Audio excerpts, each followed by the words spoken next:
The end. Hey, welcome back, story time, friends. Today I've got another animal adventure for you. Once upon a time, in the magical Whispering Woods, there lived a young deer named Bambi. His coat shone like polished mahogany in the sunlight, and his legs were always eager to bound after butterflies dancing in the clearing. Now, all the other fawns in the woods loved to play together.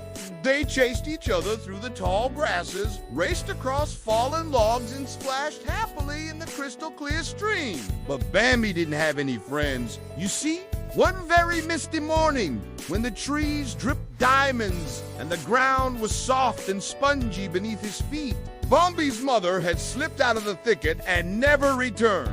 All the other forest animals tried to tell themselves that perhaps she'd simply gone to find tastier grass in the meadows beyond the hills. But deep down, they all knew she'd been taken by the great hunter who lived beyond the woods. And because no one wanted to talk about such a sad thing, they just pretended Bambi wasn't there. One evening, when the sky blazed with color as the sun dipped below the horizon and the fireflies twinkled like tiny lanterns, Bambi was trotting sadly along the edge of the woods when he heard a soft chirp coming from a thorny bush. Curious, he nosed through the leaves and found a tiny sparrow with tangled wings. She huddled in the thorns, shaking with fear.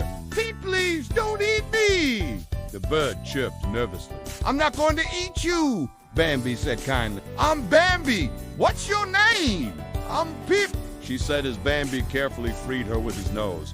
"Thank you, but now I can't fly home," she sighed. The other sparrows say I'm too small to fly with them. "Can you help me, please?" Pip asked hopefully. Now, Bambi had been teased for being clumsy and slow, so he understood exactly how she felt. And even though he'd never flown a day in his life, he was determined to help his new friend. "Hop on my back and hold tight," he said. "Ready?" Pip nodded bravely. And with that, Bambi started to run as fast as he could, leaping and bounding, twisting and turning. Pip tucked her head under Bambi's chin, laughing with delight as the wind whipped through her feathers. Soon they reached a fork in the path. "Which way to your home?" Bambi asked, slowing to a stop. Pip pointed her beak toward the right. "That way," she chirped, past a big oak tree with a moss on its roots. "Okay," said Bambi, and with another burst of speed, they were off again. Just a little farther past the babbling brook and over the fallen logs. Finally, they arrived at a cozy nest hidden among the leaves. "Thank you, Bambi," Pip said, hopping off his back. "I couldn't have done it without you. You're the best friend a sparrow could ask for." And with that, she fluttered away into the golden glow of the sunset. From that moment on, the forest was filled with the sound of their laughter. Day after day, the unlikely pair explored every inch of Whispering Woods together. Pip rode on Bambi's back, pointing out the juiciest berries, while Bambi lifted her to high branches where she could rest. They were the perfect team. But one afternoon, as they romped near the Black Hollow tree, Pip suddenly froze. "Bambi, look," she whispered. "What is that?" Deep claw marks scarred the rough bark. Bambi said, nudging the trunk with his nose. "That's no rabbit, that's for sure. It's bigger than a badger and deeper than a mole." Just then, a low, rumbling growl came from the bushes. Yellow eyes flashed in the shadow. "Who's there?" Bambi called out bravely. A snarling fox leaped out. Well, what do we have here? A deer and a bird. Perfect for dinner," it said with a wicked grin. "Fly, Pip!" Bambi cried. The sparrow shot upward, but the fox snapped its jaw snap, just missing her tail feathers. Bambi's heart pounded. He'd never fought before, but his friend needed him, so he charged stud. His hooves struck the fox's side, sending it tumbling into the ferns. You saved me," Pip gasped. "Don't mention it. Are you all right?" the fox hissed, shaking off the leaf. "This isn't over. Little dip, I'll get you yet," it spat before vanishing into the shadows.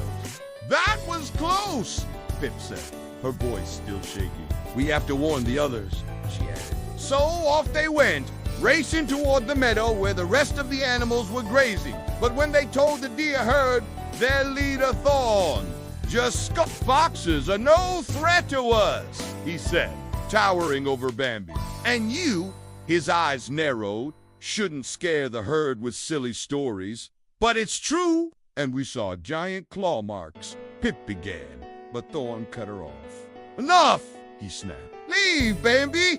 You don't belong here. At that, Bambi felt his eyes sting with tears. He turned to flee, but not before he heard Pip hop up and down on his back. We don't need him, she whispered. We have each other. And even though no one else believed him, Bambi knew his friend was right. He nuzzled her gently, and together they disappeared into the trees. Over the next few weeks, life was good for the brave little duo. They spent their days playing hide and seek among the wildflowers and their nights snuggled up in a cozy nest beside the babbling brook. But then one night, under a blood-red moon, as dark as midnight, Pip woke with a start. She could feel a terrible danger lurking nearby. Bambi, she whispered urgently, you need to come see this. She led him to a clearing where a skinny wolf with eyes like glowing embers was slinking closer and closer to the sleeping deer herd. Oh, my Bambi breathed. We have to warn them. But it was too late. The wolf pounced, sinking its sharp teeth into the hindquarters of one of the young fawns. Help it! Cried. The wolf shook him free of his mother's protective circle and tossed him into the air. Then it did it again and again. Soon the ground was littered with fawn bodies, and the clearing echoed with cries of pain and terror. We have to do something, Bambi whispered, his voice trembling. Quick, Pip, distract the wolf. I'll go get help. But Pip shook her head. No, you stay with me. She spread her wings and flew directly toward the beast. Yike the wolf howled in surprise as she pecked wildly at its face. Using every ounce of strength, she hung on to its snout, while its eyes rolled back in its head. Hold on, she screamed over the din, just a little longer. At that moment, a huge male deer crashed into the clearing.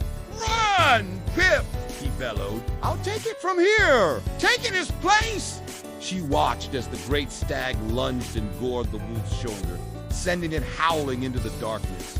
Then he turned to the scattered herd. Everyone, follow me, he commanded. Together, they formed a protective circle around the injured fawns, shielding them with their... When the sky began to lighten with the first hints of dawn, the stag turned to Bambi. You're a hero, little one, he said warmly. You brought us all together at a time when we needed it most. And from that day on, Bambi was never lonely again.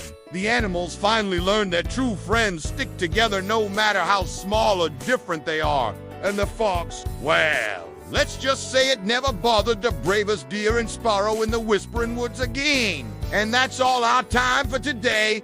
Story time, friends! If you enjoyed this tale, please give this video a like and subscribe for more adventures each week. Thanks for watching. I'll see you next time. Bye.